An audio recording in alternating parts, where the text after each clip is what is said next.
All right, so I wanted to make a video to show how to adjust these valves, the intake and exhaust valves on these Gen 1s. Had some questions on it, so I figured might as well make a video and show it. And so we got our bobber, we got our stock one, we got the gonna be a cafe, and then we got the extra frame that we're probably gonna build into something. So for the Gen 1s, you got to take the seat off because you got to lift the tank up. And then also I always take this little pretty side cover off because I don't want to risk damaging it. And then I just take the breather out of the way because the covers are here and here, and then on the front they're here and here. You can access the front ones pretty easy. You can get to the one right here from the other side of the bike. It's not too bad. But these back ones are a little difficult. There's some stuff in the way. So if I tried to make a video on the bike, you probably wouldn't see much. You'd just see some darkness and me saying turn this, crank that. But fortunately, we have our test motor that we've been playing with and doing some work on. It's going to go on the cafe, and so it's nice and exposed, so we could probably make a pretty good video of how to adjust these valves and get in real close. So I'll get set up on the other camera, and we'll take some video of how to adjust these valves. All right, so we are back. The tools are pretty basic. I'll just tilt down here, and you see we got to have some wrenches and a couple of Allen wrenches and some feeler gauges. And one of my favorite tools for getting the side cover off is an impact screwdriver, and that way you don't risk damaging those little screws. So we'll get set up over here and take some of this off. So what I want to do first is go ahead and expose the timing marks right here. So let me get some tools over here and see if we can't get those. All right, so let's spin her around a little bit so we can get it in some light. There we go. So in order to get this off, of course I've loosened some things up on the test motor, but I usually just take this off, get it out of the way, take the shifter off, pull that out of the way. Now this is where the impact driver comes in. So normally those screws don't come off very easy. And so what you do is get you an impact driver, and you can put it in that screw and then crank down on it. When you hit it, you can break them free. So it doesn't damage them near as bad as trying to just crank on them with a screwdriver. So get them broke free. Now we can just go about using a regular screwdriver. Alright, so next in line is that little cover cap. And what's funny, tell you a little funny story while I'm getting my tools here. First time I did this, 35 whatever years ago, shoot, I don't even remember. That little arrow right there, you'll see it on your bike. That little arrow doesn't mean turn that cap that way. And that's 99.9% of the reason why these little caps get broken. Is because you see that little arrow and you think, oh, I got to rotate this. This is connected to the crank. Well, it's not connected to the crank. It's actually a little cover. So that little cover has to come off, and it comes off that way. It don't come off that way. So you may be giggling because you broke one, but it's pretty common. And also don't forget that this little O-ring falls out real easy. And so make sure your little O-ring stays in there. So years ago I learned a lesson and I bought another one. All right, so now we're to the point where what we want to do in our sight glass here, I'll see if I can get the camera down there so we can see it, is we got to get our top dead center marks. I'm going to start with cylinder 1 because that's usually where I always start with, but you can start with the other one if you want to. But what we got to do is find the top dead center in here in order to get those valves where they're not loaded, and then we can adjust the gap on them. So what we do is just crank it around, and now you crank it in the direction of that little arrow. And so we're just going to crank it around, and I'll get in here in a second. So for cylinder 1, there's a little line and there's a little T beside it. So you'll see 2 lines and an F, and then you'll see a line and a T. If you go past it, just back up a pretty good ways and bring it back in the direction. And so what we want to do is line that little arrow up until we're showing the T. So let me get the camera over there and show you what I'm seeing. All right, so hopefully you can see down inside of there that I'm sitting on the line and it's got the T beside it and it's pointing to that arrow right there. All right, so That's what this is called for top dead center. But there's a 50-50 chance that those valves are either on the half 180 out or they're on top. So what we got to do to make sure that right now we're sitting on top and the valves are open is we got to take this little side cover right here off. And what we got to do is look and make sure that the pointer is pointing upward. That's going to tell us that the cam's in the right position. Okay, so down here on the bottom, I'm going to do the very same thing. I'm going to crank this around until I get to the T. And then what I want to see is at which point do I get this to line up top up here. There's the little mark. Behind this plate is the little arrow. If all that's set up right, then when we come around, it'll go to the top. So let me show you the difference. So I'll keep cranking around.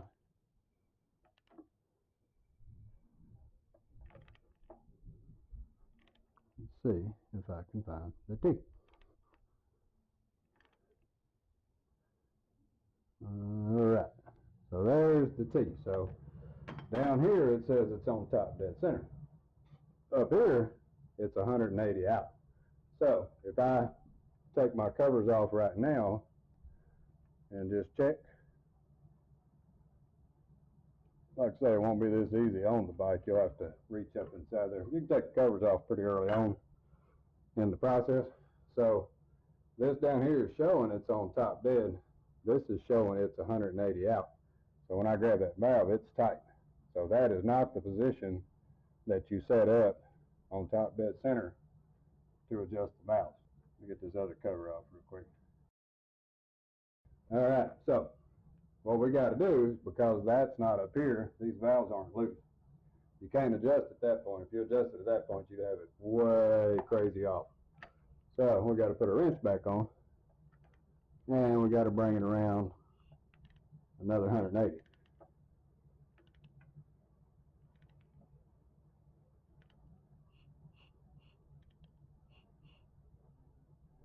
So there's the line. There's the firing position, and there is top dead center for the back cylinder. So remember, just the back cylinder got the teeth. Front cylinder is going to have just the line. Okay, so now we're on top dead center again here. This is up here in the proper position with the little arrow behind it. So that means the cam is loose. And voila, we have loose valves. You can hear them ticking. So let me get set up on this other side and I'll show you that.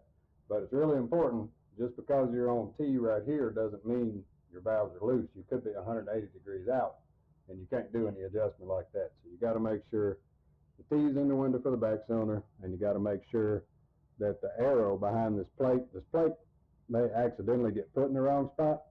So if your valves don't loosen up, then you might want to take that plate off and check and make sure that the little arrow that's on the gear is pointing up towards this little thing right there. And then you'll know you're on top dead center on the cam. So we'll switch over here to the other side and go about adjusting some valves. Where we left off, we're on T down here. The line is pointing up here. So now when I grab the valve, I'll be quiet for a second, you can hear it tick. So it's loose, and so we know we're right. I've run this motor, so I'm pretty sure it was loose. All right, so if we want to check set the gap on it or check the gap, this is the rear exhaust, right? And so the exhaust side on these bikes is supposed to be 6 thousandths. So I gave my handy little feeler gauge. This one's a 4 and this one's a 6. I just put all the other ones up. So when I slide that in there, that 6 thousandths gauge should go in and slide up in there. So as you can see right now, I can't slide it up in there. So I'm a little bit tight. So we definitely want to do a little adjustment. And what happens usually is, when, like this bike, it hadn't been run, it was a parts bike, I put it back together for the motor, and what happens is there's some carbon that gets on the valve, and so as soon as you run it for a little bit, get some of that broke free, these valves will come back up and it takes away some of your gap. So it's a good idea, if you haven't run one in a long time or you're rebuilding one, set everything, then fire it up, and then after you run it for a little bit, get some of that crud out of those cylinders, then you can come back and readjust these things. So basically, to do this adjustment, what you want to do is break it free, just barely, just get it to loosen up, and then put your wrench on, and then try to hold this in the same position, and then go ahead and free that up, because you see it moves. So as soon as I get that wrench freed up, I'm going to take my 6/1000 feeler gauge and I'm going to slide it up under. So as I turn out, I should be able to get that gauge up under. Now, see, I can slide. And so what you got to do is kind of play a little bit. So I just leave the gauge in there. When you tighten down the nut, it actually changes the gap. So you have to kind of play. So let's move it to here, tighten it, and then check it.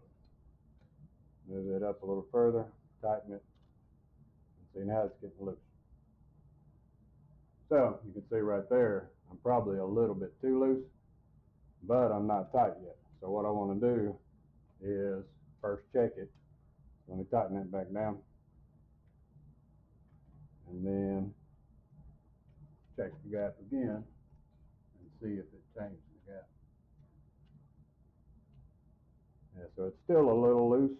So that means at this position, I got to go a little bit tighter with the wrench. So let me break this back loose and watch the angle of that, because that's the important one. See, it moves, but I know it was right there. So I'm going to go a little tighter, and then I'm going to tighten that down.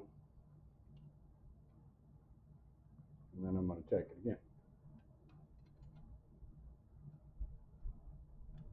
So it's still a little bit loose. I can feel it dragging, but it's not quite tight enough. I'm going to open it back up, move it down a little further, tighten that back up. See, now at that point I can't get the gauge, I can just barely get the gauge in there. So that's right at about 6/1000 right there. And so it'll hold the gauge, so it's not sloppy loose and it's not impossible to put in there. So right there I'm at about 6/1000. I want to keep that wrench about the same, and then I just want to take something and tighten that nut back up.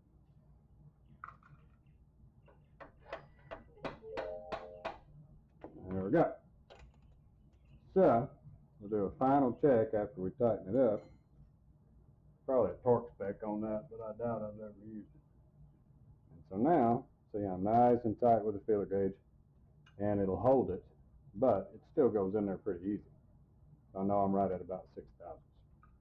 Okay, so as simple as that. If we got all the conditions right, that's all you got to do. So we're done with that one. Feels good right at 6. I tighten that back down, take that off, and then we just come up in through the side, because this is actually on the bike. Theoretically, you're not going to pull the whole motor just to adjust the valve. Put a cover back on.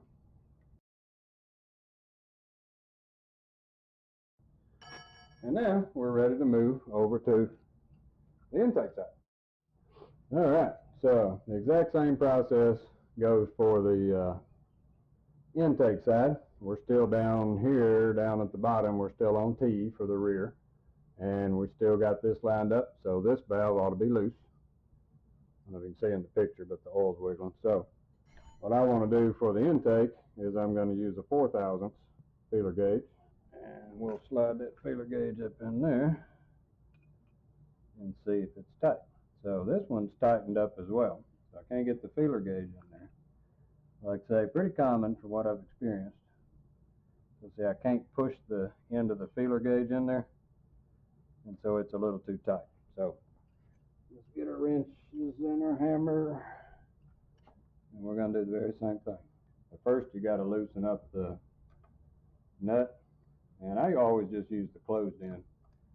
You could probably use the open end, but I think you might strip the little thing. So we're just going to loosen up that nut. Like I say, you'll be working on this from the side of the motor. You'll be coming in this way, so it works out okay.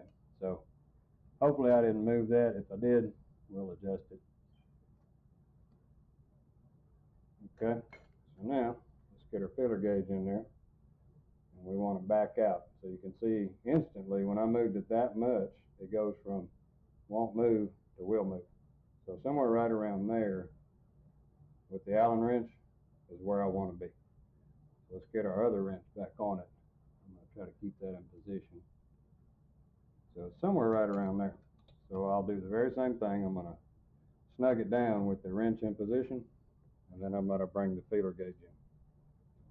So at this point it's pretty loose, not tight enough. So what I want to do is move the Allen wrench a little tighter.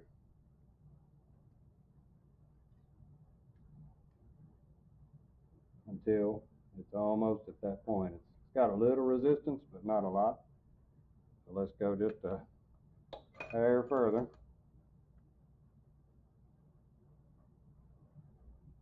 Tighten that down.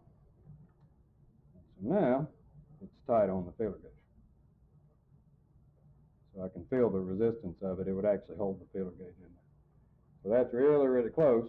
And that's at the 4/1000ths on the feeler gauge. So we should be in pretty good shape there. So all I want to do is try to keep this wrench from moving. And I want to tighten this one back up. I like that right there. So we take our wrenches off, and then we do a one last check with our 4/1000ths feeler gauge. And if we did everything, then the feeler gauge should slide right in there. So there we go. We got her set up, and that's about it. So we now have our valves adjusted. And so to do the front, let me just put this cover back on real quick before I forget.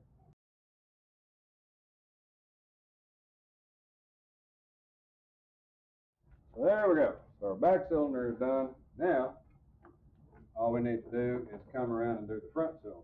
So it works the same way on the front cylinder. You have to take this cover off because you want to make sure that you're not 180 degrees out, because you can't adjust the valves if you're 180 out. You got to be pointing upward.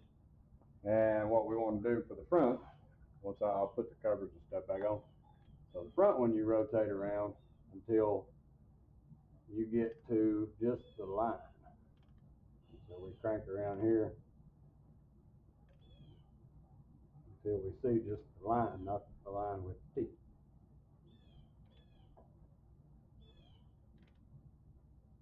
So right there is the line. So there again, just because you're on the line here doesn't mean you're on top dead center over there.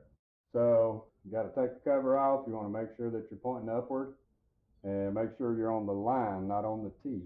So the line one is for the front cylinder, just a single line by itself. And then pull the covers off. If this is pointing upward, they ought to be loose if the bike was running.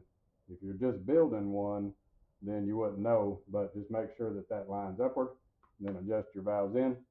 Before you fire the bike up, I would always suggest putting the wrench back on it and rotating it, and just making sure those valves clear. You don't have any resistance where the valve got adjusted incorrectly or something like that. It's a lot easier to stop at that point and adjust than it is to crank it over and tear something up. Well, all righty. Well, thanks for watching.